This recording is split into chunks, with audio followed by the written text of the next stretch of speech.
The massive ship appeared without warning. One moment, the space near Jupiter was empty.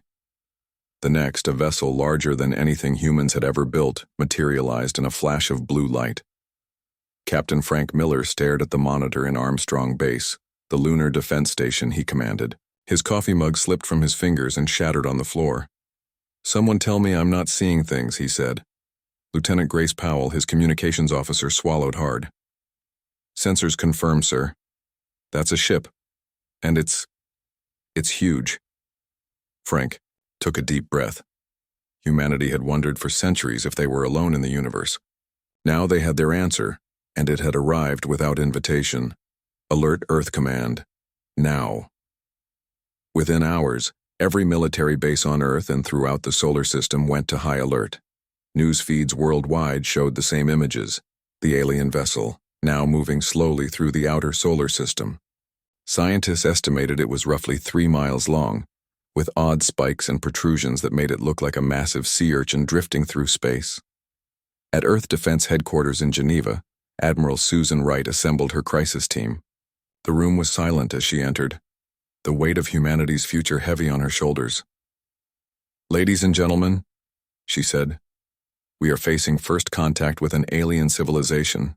Our response in the next few hours may determine the future of our species." Dr. Alan Carter, the world's leading xenolinguist, raised his hand.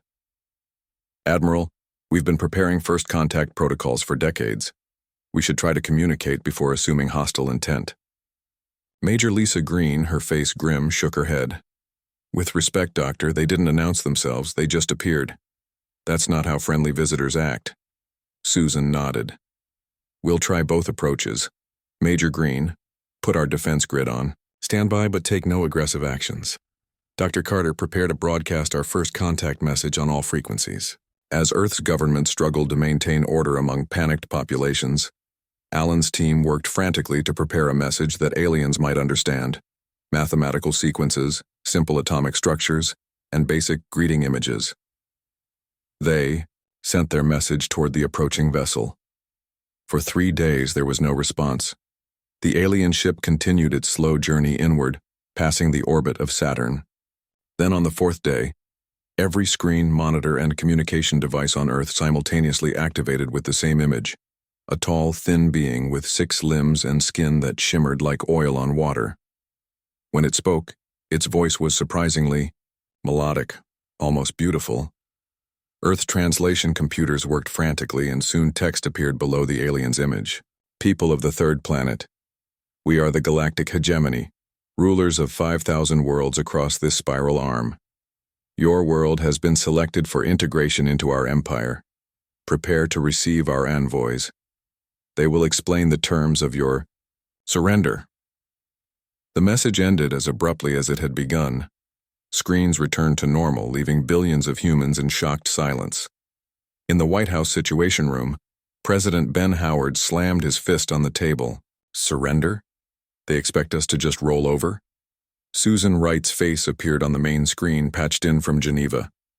"Mr. President, I recommend we play along for now. Let's meet these envoys, learn what we can about their technology and intentions." "And if their intentions are conquest?" the President asked. Susan's expression remained neutral. "Then we implement Protocol Omega." Only a handful of people knew what Protocol Omega meant. The President's face paled slightly, but he nodded. "Agreed. But let's hope it doesn't come to that."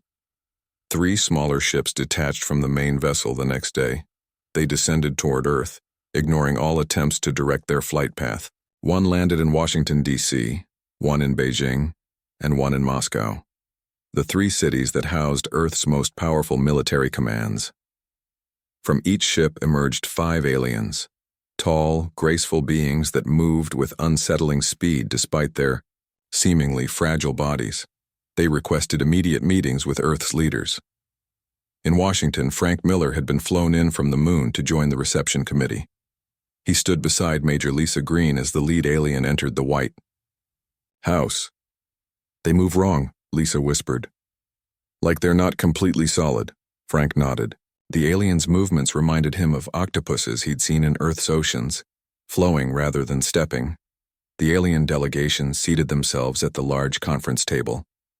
Their leader, distinguishable by elaborate markings on its upper limbs, spoke directly to the president. "We are pleased you have chosen to receive us peacefully. This will make the transition easier."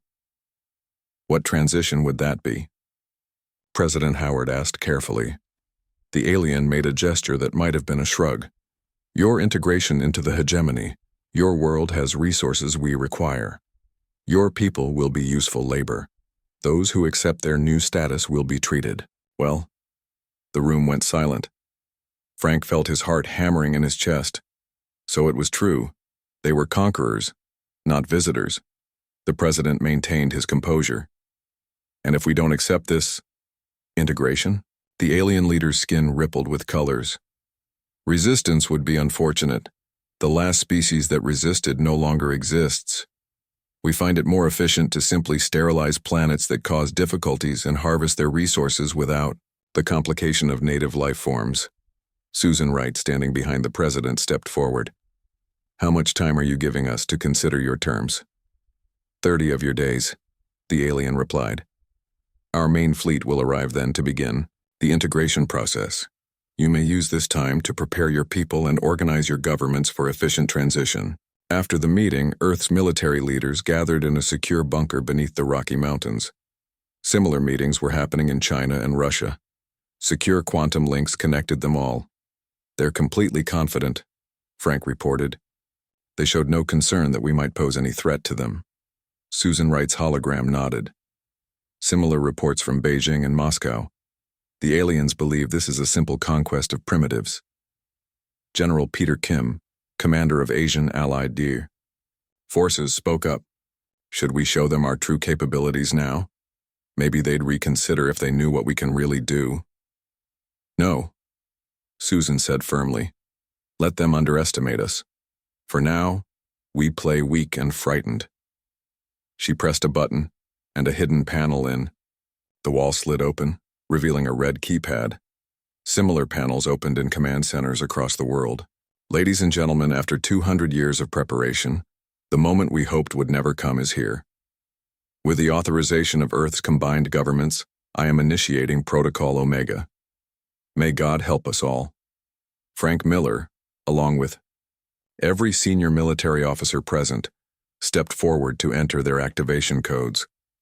Beneath the surface of the Moon, Mars, and deep in Earth's oceans, long-dormant systems began to power up.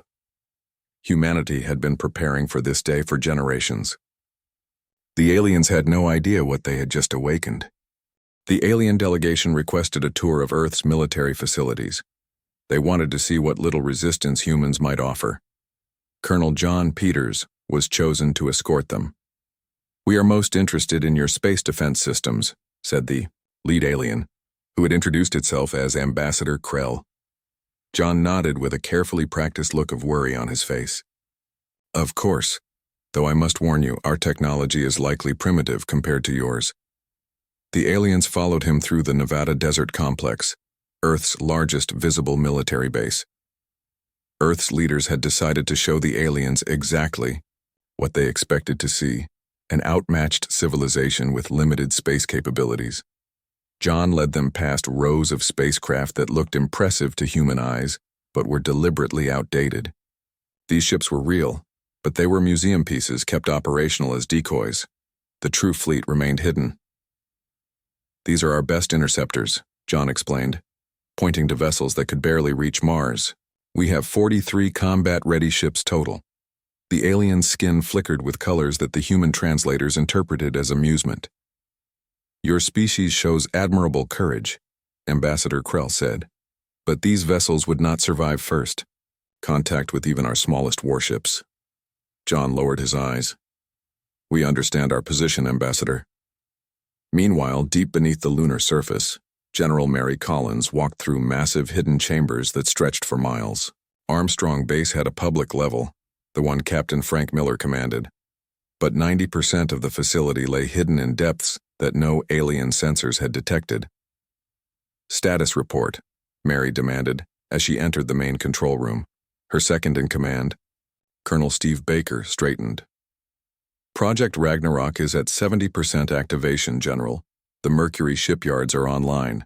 The Neptune antimatter facilities are producing at full capacity. And the asteroid belt platforms? Dr. Harris reports all stealth platforms are armed and awaiting targeting data. Mary nodded. Humanity had been building in secret for generations. After finding the crashed alien scout ship in Brazil in 2087, humans realized they weren't alone, and that some of those sharing the galaxy were dangerous. The ship's computers had contained partial records of the hegemony's conquests. Even more valuable were the 3 surviving crew members. They weren't from the hegemony, but from a species that had been conquered and enslaved. They had stolen the ship to escape. Though they died from injuries within weeks, they shared crucial information. After that, Earth unified with a single secret purpose: preparation. On the surface, nations still had their disputes and politics. But underground, underwater, and in hidden facilities throughout the solar system, humanity built its true defenses. Mary's communicator beeped. General, we have a visitor from Titan Base. The door opened, and Dr. William Harris walked in. He was humanity's leading weapons designer, head of Earth's Defense Council, and the grandson of the scientist who had decoded the alien ship's technology. The targeting systems are ready, he said without greeting. The question is, when we use them. Mary gestured to the large display showing the hegemony's main ship and the positions of their smaller vessels. The ambassadors are still touring our decoy facilities. Meanwhile, their main fleet approaches. According to their timeline, we have 22 days until they expect our surrender. We should strike now, Steve said, while we still have surprise on our side. William shook his head. Not yet. Our intelligence suggests their main invasion fleet includes at least 200 warships. We need them all in system before we spring our trap. Otherwise, survivors will warn the rest of the hegemony. Mary agreed. We have one chance to make our point. It needs to be decisive. On Earth, Ambassador Diane Foster worked late into the night. As Earth's top diplomat, she was tasked with a crucial role in humanity's response. She was preparing for what might be the most important speech in human history. Her office door opened and President Ben Howard walked in without knocking. How's it coming? He asked. Diane ran a hand through her graying hair. I've studied every record we have of the hegemony's past conquests. Their psychology is different from ours, but they understand strength and consequences. You'll only get one chance to deliver our message, Ben reminded her. I know. She looked down at her notes. The captured hegemony logs show they've conquered over 5,000 worlds. Not one has successfully resisted them. Until now, Ben said quietly. Across the solar system, preparations continued in secret. In the shadows of Mercury's craters, vast automated factories completed the final vessels of humanity's true fleet. Unlike the outdated ships shown to the aliens, these incorporated technology reverse-engineered from the crashed scout ship, improved upon by generations of human scientists. Inside Neptune's swirling clouds, enormous facilities harvested antimatter, the most powerful fuel source known, for the waiting engines of Earth's armada. The facilities were unmanned, operated by advanced AI systems that had been perfecting the process for decades. In the asteroid belt, thousands of platforms drifted silently, their stealth systems making them invisible to alien sensors. Each carried weapons designed specifically to target hegemony technology, based on the intelligence gathered over the years. Back on Earth, John Peters continued the charade. He brought the alien delegation to a command center where humans appeared to scramble in disorganized panic. As you can see, he told them, our leaders are trying to prepare for integration, but there is much fear among our people. Ambassador Krell made a gesture that the translators identified as satisfaction. Fear is natural when facing superior power. Your people will adapt to serving the hegemony. Those who cannot adapt will not survive, but enough will remain to serve our needs. Johnny forced himself to nod submissively. We understand, Ambassador. That evening, Earth's Defense Council met again. Admiral Susan Wright addressed the group. The aliens have seen exactly what we wanted them to see. A frightened, primitive species with limited space capability. Their main fleet will arrive in 20 days, expecting no resistance. And our true fleet? Asked the Chinese general. Ready to deploy on command, Mary Collins replied via secure link from the moon. The last ships are complete. Weapons are at full capacity. Then we proceed. As planned, Susan concluded. Ambassador Foster will deliver our official response 5 days before their deadline. That should give them time to consider our warning, but not enough time to bring reinforcements. As the meeting ended, Frank Miller approached Susan privately. Do you think they'll listen? When they realize what we really are? Susan's face was grim. They've conquered thousands of worlds, Frank. Species that weren't prepared, that fought with whatever they had. We've had 2 centuries to get ready for this day. And if it's not enough? She looked him straight in the eyes. Then humanity goes down fighting. But I don't think it will come to that. These bullies have never faced a species that was expecting them. In the darkness of space, the hegemony's invasion fleet crossed the orbit of Uranus. 200 warships, troop carriers, and resource extraction vessels moved in tight formation. Their commanders were already dividing up Earth's territories and resources, planning which human populations would be useful as labor and which would be disposed of. They had no idea they were being watched, tracked, and studied by humanity's hidden defenses. Every ship was catalogued, every weapon system analyzed, every vulnerability identified. The trap was nearly ready to spring. Day 25 of the 30-day ultimatum arrived. The hegemony's main fleet had reached the orbit of Mars. Their massive ships moved in perfect formation, a display of power meant to frighten Earth's population. News feeds showed the alien armada, visible now even to amateur telescopes. Streets emptied as people stayed home, huddled with loved ones, waiting for whatever came next. In Geneva, Ambassador Diane Foster prepared for her mission. She wore a simple black suit, her gray hair pulled back neatly. No weapons, no hidden devices. She carried nothing but humanity's message. Admiral Susan Wright met her in the launch bay. Are you certain about going alone? Diane nodded. One diplomat in an unarmed shuttle. Anything more might be seen as a threat. You understand the risk, Susan said. It wasn't a question. I do. Diane's face was calm.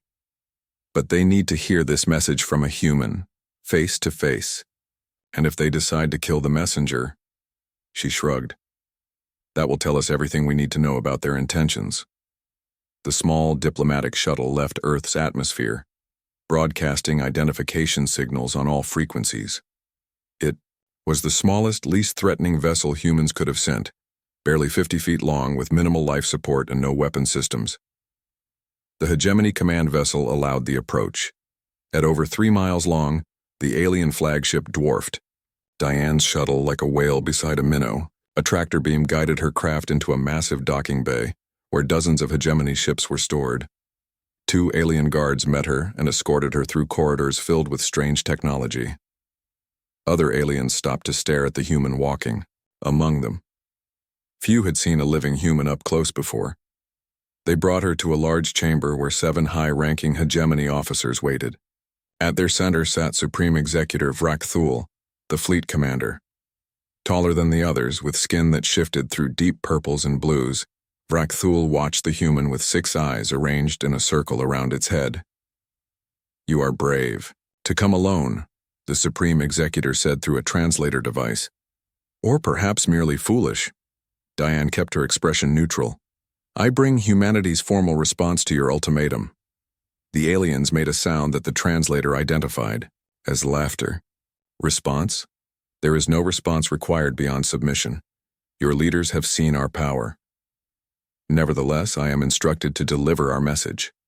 Vrak Thul made a gesture of permission. The other officers leaned forward, curious about what this primitive species might say in its final hours of freedom. Diane stood straight, her voice clear and unwavering. Supreme Executor, representatives of the galactic hegemony, I bring you humanity's only warning. The word warning caused a ripple of color changes among the aliens. The translator struggled to capture their reaction, something between amusement and disbelief. "We've studied your kind for generations," Diane continued. "We know your weaknesses. We've prepared specifically for you. This is not our first contact with alien life, just our first with conquerors.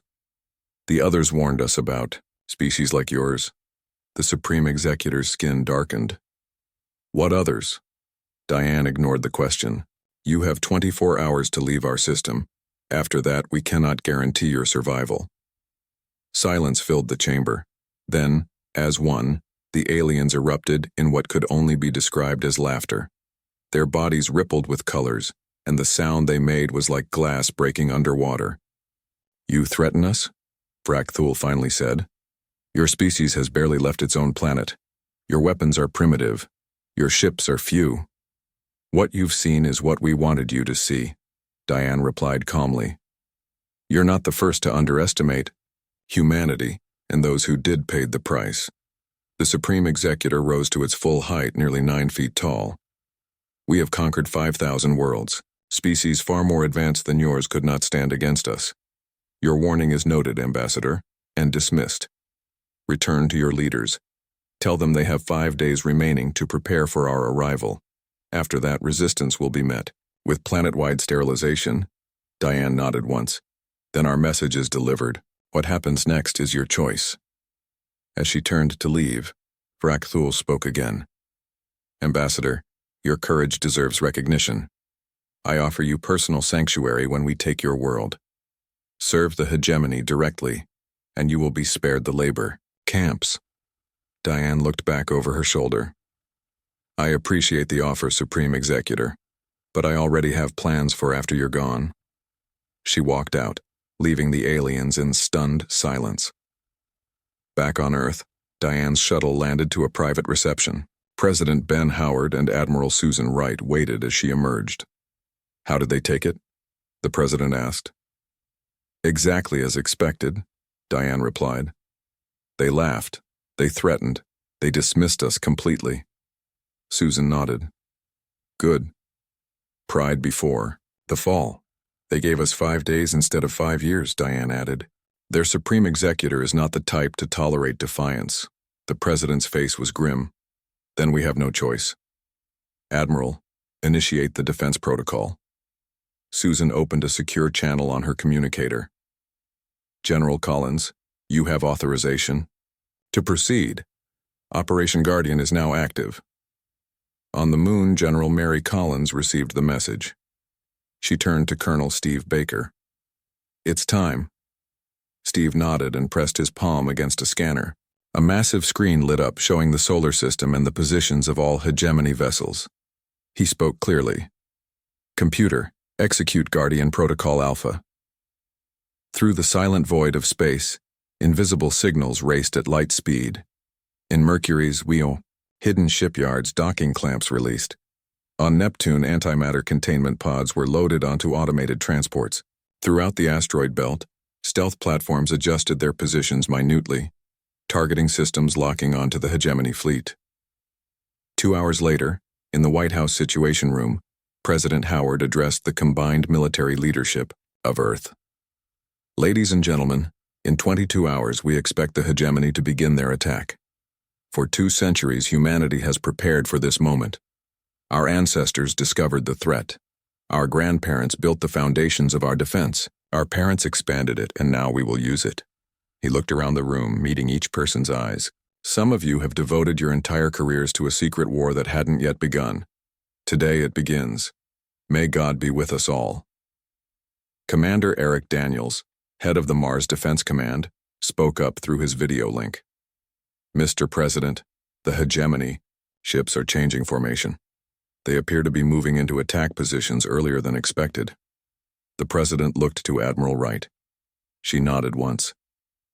"Then we strike first. Commander Daniels, you have authorization to deploy the Guardians." Eric's face showed grim satisfaction. "With pleasure, Admiral." Throughout the solar system, humanity's hidden weapons stirred to life.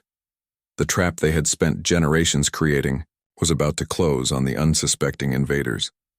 In the void between Mars and Earth, thousands of tiny objects suddenly shed their stealth fields. Each no bigger than a car, they activated powerful engines and accelerated toward the hegemony fleet at incredible speeds. The alien sensors detected them only seconds before impact. The battle for the solar system had begun. Supreme Executor Vrakthul watched in disbelief as the first wave of human weapons tore through his fleet's outer defenses. Small, fast-moving objects appeared from nowhere, bypassing the hegemony's advanced shields as if they weren't there. "Impossible," he hissed. "Their technology was primitive. We saw their facilities." His second-in-command, Sub-Commander Zex, frantically worked the control panels. "They deceived us, Executor. These weapons, they're using our own shield frequencies against us." "How could they know our frequencies?" Vrakthul demanded. Then understanding dawned. "The crash, the scout ship that went missing near this System 2 centuries ago." Alarms blared throughout the command ship as more hegemony vessels reported critical damage. What had begun as minor annoyance was quickly becoming a crisis. "All ships, evasive maneuvers," Vrakthul ordered.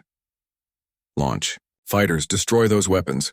But the small attack drones were just the beginning of humanity's surprise. On Earth, Commander Eric Daniels watched the battle unfold from Mars Defense Command. The first phase was working perfectly. The hegemony ships scattered, breaking their tight formation as they tried to evade the drone attacks. "Phase 1 complete," he reported. "The fleet is dispersed and disorganized, ready for Phase 2. President Kevin Harmon nodded from the White House Situation Room. "Proceed, Commander." Eric gave the order. "Awaken the Guardians." Throughout the solar system, massive structures that had appeared to be ordinary asteroids or small moons suddenly activated. Powerful engines ignited, and what the hegemony had dismissed as natural space debris began to move with purpose. On the hegemony command ship, an officer cried out in alarm. "Executor, multiple large objects accelerating toward our position. They were hiding among the asteroids." Vrakthul stared at the display in shock. The humans had placed weapons platforms throughout their entire system, disguised as natural features. This level of preparation suggested they had known about the hegemony for decades, perhaps centuries. "Target the largest human weapons," he ordered. "Destroy them before they can fire." But it was too late. The first of humanity's guardian platforms came within range and unleashed weapons that the hegemony had never seen before, advanced technology that the aliens had believed impossible for humans to possess. Beams of concentrated antimatter sliced through hegemony ships. Gravity weapons created localized distortions that crushed alien vessels like paper. Quantum disruptors disabled the neural links that connected hegemony crews to their ship's systems.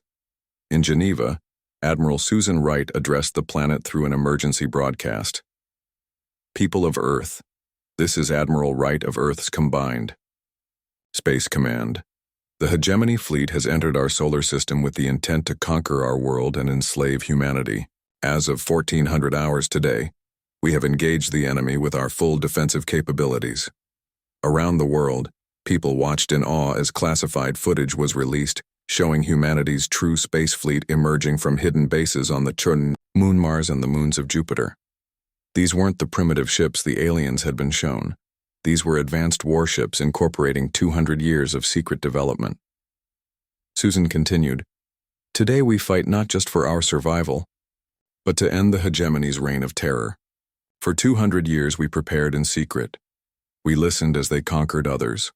We learned, and we built." In lunar orbit, General Mary Collins commanded the flagship of Earth's true fleet, the EDS Defender. The massive vessel, over a mile, long and bristling with weapons that had never been revealed to the public, led a formation of 30 equally impressive warships out of their hidden docks. "All ships, move to attack positions," she ordered. "Target hegemony command vessels first." As the battle expanded throughout the solar system, the hegemony's initial confidence turned to confusion, then to fear. Their ships, designed to conquer unprepared worlds, found themselves outmatched by weapons specifically designed to counter their technology. Vrakthul realized they had fallen into a carefully laid trap. Send the emergency signal. We need reinforcements. From the nearest occupied systems, his communications officer complied, sending faster-than-light messages to hegemony forces in nearby star systems. Their only hope was to bring overwhelming numbers before the humans could press their advantage. What the hegemony didn't know was that humanity had prepared for this too. In deep space, aboard the prototype vessel Nemesis, Captain Laura Phillips received the alert. They've called for reinforcements just as predicted. Her weapons officer, Lieutenant Nathan Clark, nodded. The Khan protocol is ready, Captain. Laura took a deep breath. The Khan protocol was humanity's most closely guarded weapon, a targeted wormhole generator created from technology provided by survivors of worlds previously conquered by the hegemony. It had never been tested in actual combat. Execute Khan protocol, she ordered. The Nemesis moved to a precise position and activated its main weapon. Space itself seemed to tear open as the device created a controlled wormhole directly in the path where the hegemony reinforcements would emerge. When the first hegemony reinforcement ships arrived hours later, they found themselves not in Earth's solar system, but in the crushing gravity well of a brown dwarf star. None survived. Back in the main battle, the hegemony fleet was in disarray. Nearly half their ships had been disabled or destroyed. The others fought desperately, but with each passing hour, more of humanity's hidden weapons came online. From a secret facility deep within Cheyenne Mountain, Lieutenant Nathan Clark's twin, brother Paul, activated Earth's final surprise. Using technology provided by former slaves of the hegemony who had reached Earth decades before, he sent a cascading signal that disabled the neural links controlling the hegemony's battle drones and slave soldiers. Throughout the enemy fleet, conscripted warriors from conquered worlds suddenly found themselves free of hegemony control. Many immediately turned on their oppressors. By the end of the first day, the outcome was no longer in doubt. The hegemony invasion force, the vanguard of what they had believed would be an easy conquest, was being systematically destroyed by the very primitives they had come to subjugate. Supreme Executor Vrak Thul, watching his mighty fleet crumble, finally understood the truth. The humans hadn't just been preparing defenses, they had been preparing a weapon to end the hegemony itself. Send the signal, he ordered, his voice hollow. Offer surrender. His officers stared in shock. The hegemony had never surrendered in its 1,000-year history of conquest. Send it, Vrak Thul repeated, before they destroy us all. As the surrender signal went out, Admiral Susan Wright smiled grimly at her command staff. And now for the final act. Prepare to receive their surrender on our terms. The greatest space battle in human history was ending. But humanity's message to the galaxy was just beginning. The remains of the once mighty hegemony fleet drifted in space. Of their 200 warships, only 37 remained operational. The rest were destroyed or disabled, their crews either dead or awaiting rescue. Supreme Executor Vrak Thul stood rigidly on the bridge of his damaged flagship as 6 human vessels surrounded it. A communication request came through. Admiral Susan Wright's face appeared on the main screen. Supreme Executor, she said, her voice level. I am authorized to accept your surrender. Vrak Thul's skin had turned a dull gray, the color of defeat among his kind. Never in our history have we surrendered to a lesser species. Yet here we are, Susan replied. Your surrender will be accepted on one condition. Name it, Vrak Thul said bitterly. You will carry our message to every corner of your empire. Susan's face was replaced by a recorded message from President Kevin Harmon. His words were transmitted not just to the hegemony command ship, but broadcast outward to the galaxy beyond, on frequencies the hegemony used to communicate with its far-flung territories. Attention Galactic Hegemony, the president began. This message comes from humanity, the species you attempted to conquer. Your invasion fleet has been defeated. Your reinforcements have been destroyed. Your supreme executor has surrendered. The president's expression was stern but not triumphant. Humanity is not prey. We are not a resource to be harvested. We protected our home while you spent millennia conquering others too peaceful to resist. He leaned forward slightly. Earth is now a sanctuary for those you've oppressed. Come in peace and you'll find friends. Come for conquest and you won't live to regret it. This is humanity's only warning. The message ended. On the bridge of his ship, Vrakthul understood the full meaning of the defeat. It wasn't just his fleet that had lost. It was the beginning of the end for the entire hegemony. 3 days later, representatives from Earth met with Vrakthul and his surviving officers aboard the EDS Defender. The Supreme Executor was escorted to a conference room where President Harmon, Admiral Wright, and Ambassador Foster waited. Your message has been transmitted throughout our territories, Vrakthul said. I have ordered all hegemony forces to cease operations against other worlds. Good. President Harmon nodded. Now we discuss the terms of peace. Diane Foster slid a data tablet across the table. We want the immediate release of all enslaved species. All hegemony forces will withdraw from occupied worlds within 1 standard year. Vrakthul's eyes widened. Impossible. Our economy depends on... Your economy depends on slavery and theft, Susan cut in sharply. That ends now. The hegemony has existed for thousands of years, Vrakthul protested. You cannot simply dismantle an empire. We can, President Harmon said quietly. And we will. With or without your cooperation. As proof of human resolve, Diane showed Vrakthul images from across the hegemony's territories.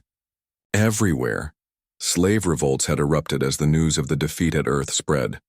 Species that had been conquered for generations were rising up, inspired by humanity's victory. Your empire is already falling, Diane explained. You can guide it toward a peaceful transition or you can watch it burn. Either way, the age of the hegemony is over. Faced with no alternatives, Vrakthul agreed to the terms. He would return to hegemony space with a human diplomatic team to oversee the liberation of conquered worlds. As news of Earth's victory spread throughout the galaxy, ships began arriving from distant star systems. They came one by one at first, then in groups, representatives of species the hegemony had conquered or threatened, coming to meet the humans who had done the impossible. 6 months after the battle, Earth hosted the first Galactic Congress. Representatives from over 300 formerly enslaved worlds gathered in Geneva to form a new alliance based on mutual respect and cooperation rather than conquest. Ambassador Diane Foster, now serving as Earth's representative to the new Congress, addressed the assembled delegates. For too long, the hegemony ruled through fear. They expanded their territory by finding isolated worlds and conquering them one by one. But they made a mistake when they came to Earth. They found a species that had been warned and had prepared. She looked around at the diverse gathering. Some delegates resembled humans while others were so alien that special environments had to be created for them to attend. Humanity is opening our databases to all of you, she continued. The weapons we created to defeat the hegemony are now yours as well. No species will ever again face conquest alone. From this day forward, we stand together. On the edge of the solar system, Captain Laura Phillips commanded the Nemesis on its first official mission beyond Earth's territory.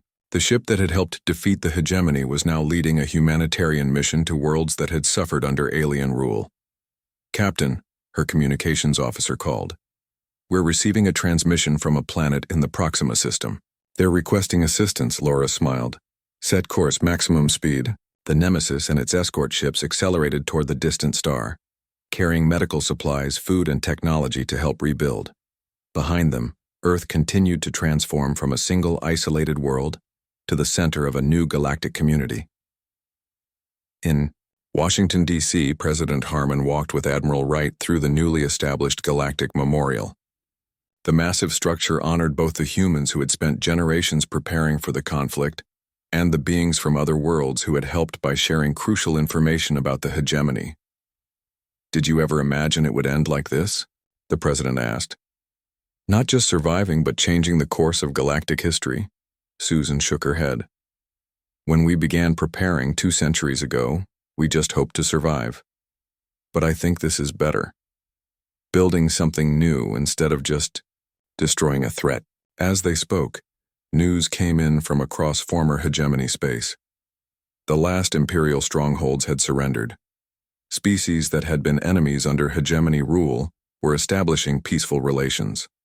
Trade routes were opening between worlds that had never before communicated. On the main viewing screen in Earth's Combined Space Command Center, a map showed the status of the galaxy. Where the hegemony's territory had once dominated in red, new colors emerged. The green of liberated worlds, the blue of new alliances, the yellow of neutral zones. Frank Miller, now promoted to admiral after his service during the battle, watched the changing map with satisfaction. "They thought we would be easy prey," he said to a group of cadets touring the facility. "Instead, we changed everything." One young cadet raised her hand. "Sir, do you think we'll ever face another threat like the hegemony?" Frank considered the question. "Perhaps. The galaxy is vast and we've only begun to explore it. But next time we won't be alone. And whoever comes looking for conquest will find the same warning waiting for them. Humanity is not prey." Across the stars, that message continued to spread. Earth became known not as conquerors, but as liberators. The world that ended an empire with a single battle and changed the course of galactic history forever.